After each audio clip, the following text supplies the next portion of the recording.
आप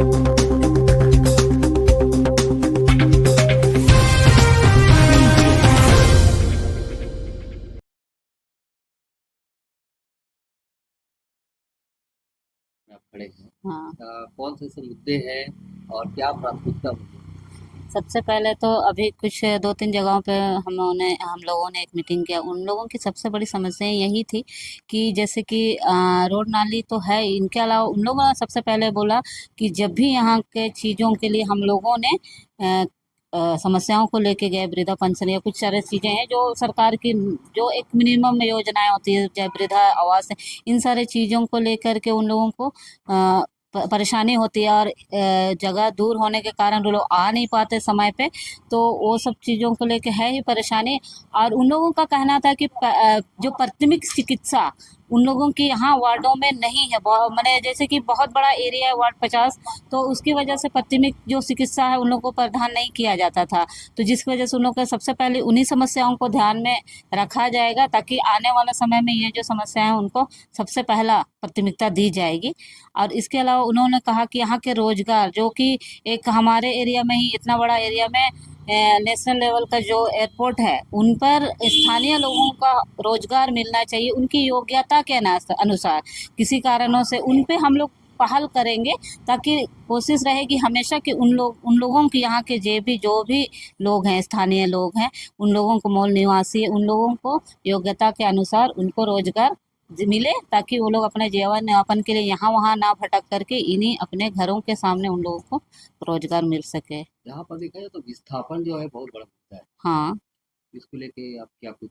करेंगे? विस्थापन को लेके भी है, हमारी एक रणनीति तैयार हुई है, उन पे भी पहल करेंगे। उन लोगों को विस्थापितों को एक पुनर्वास के साथ साथ रोजगार जो एक मिलना चाहिए, उन पे ध्यान देंगे, सरकार को उनकी तरफ आकर्षित करेंगे, ताकि उन सब बातों को उनके सामने रखेंगे, ताकि सरकार इन बातों को भी ध्यान में रखकर हमारे एरिया में उन सब चीज़ों पर वर्क करने के लिए हमें सहयोग करे। और उसे पूरा एकदम मैंने पूर्ण रूप से कोशिश रहेगा कि इन सब चीज़ों को हम लोग आगे बढ़ाए, सरकार के पास रखे बातों को। महिलाओं के स्वरोजगार के लिए मैडम कुछ सोचे? महिलाओं का स्वरोजगार के लिए तो सोचे ही हैं। जैसे कि हमारे एक हम लोगों ने एक अपने जो पहले चुनाव से पहले ही हम लोगों ने एक स्कूल का स्थापना की सोचे हुए थे। फिर इस चुनावी दौरे में हम लोगों ने एक स्कूल किए हैं, तो स्कूल को ओपनिंग करने के सोचे थे पहले ही, लेकिन अब इस चुनावी दौरे पहले तो एक था कि हम तो पोगलटोली के प्रत्याशी हैं वार्ड 50 के ही, तो तब तक सोचे थे कि वार्ड 50 के बच्चों को ही करेंगे निःशुल्क शिक्षा प्ले टू 5 क्लास तक। इसके अलावा हम लोगों ने वहाँ पर सोचा है कि जैसे कि महिलाओं को वहीं से जो भी उनकी कुशलता के अनुसार प्रशिक्षित करने का फ्री में, ये नहीं कि या तो जो जैसे उन लोगों को समय मिले सुबह शाम, जो भी उन लोगों से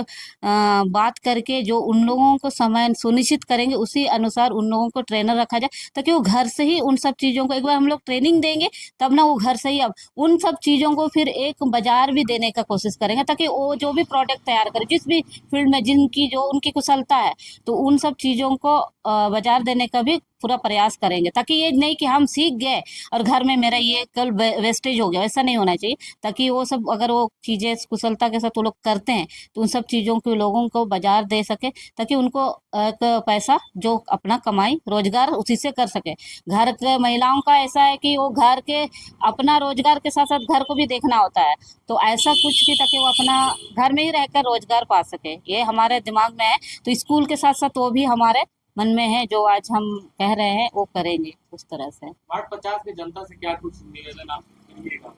बस वार्ड 50 से मेरी यही निवेदन है, जो सब चीज़ों को हम लोगों ने कहा, चाहे एयरपोर्ट में नौकरी रोजगार की बात हो रही, चाहे विस्थापितों की बात हो रही है, और चाहे एजुकेशन की जो बात हो रही, जो हमारा अपना है, एक हमारी सोच है, अगर वो लोग हमें वहाँ तक ले जाते हैं जहाँ उन लोग चाहते हैं कि ये सब सुविधाएं हमें मिलनी चाहिए, तो ले जाते हैं, तो ये सारे चीज़ों को हम लोग उनको ज़रूर प्रोवाइड करेंगे, और उन लोगों के सामने हम लोग ज़रूर ये सब कामों को करेंगे। और बच्चों का शिक्षा तो ज़रूरी है, इसलिए शिक्षा पे ही ज़्यादा हम लोगों का फोकस है, ताकि शिक्षित हो तो आगे मोहल्ला मोहल्ला शिक्षित होगा तो देश के लोग भी, जनता भी शिक्षित होंगे, तो रोजगार और स्वरोजगार सब चीज़ें आगे बढ़ेगी। आपका क्रम संख्या, वार्ड और चुनाव चिन्ह। आपका चुनाव चिन्ह? संख्या सबसे पहले तो मेरा नाम हर्षिता सवैया है और मैं वार्ड 50 के प्रत्याशी हूँ और मेरा क्रम संख्या 14 है और मेरा चुनाव चिन्ह है चिमटी, जो कि कहते ऐसा अगर हम उनको अंग्रेजी में कहें तो वो पेपर क्लिप बोलते हैं। वो पेपर क्लिप है, सबसे लास्ट क्रमांक है जो 14। वो बस आप लोग से यही विनती है कि आप लोग हमारे चिमटी चिन्ह में मोहर लगाइए और हमें आगे बढ़ाइए और जो भी वादा हम लोगों ने आपसे किया है उन सारे वादाओं को ज़रूर पूरा करें।